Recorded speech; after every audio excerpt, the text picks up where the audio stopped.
kaki hitam begitu, itu darah tak boleh naik opi jantung. So ibu saya dia terselia kaki.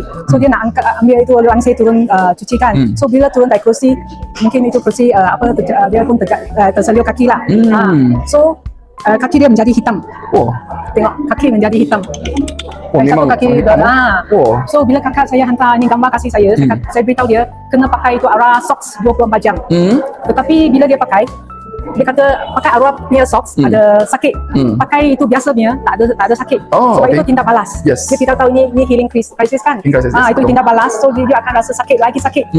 So bila ada itu lift call, yang ini lift call, untuk kita punya hati punya, saya hantar kasih dia, saya kata cepat-cepat makan.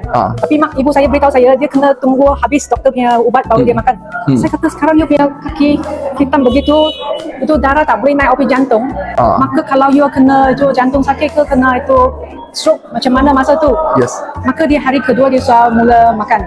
Hari ke-6 dia panggil kakak saya ambil itu gambar untuk tangkap gambar untuk saya tengok. Dia punya kaki sudah pulih. So jadi hanya 6 hari saja. Wah, jadi tak begitu hitam putih ya.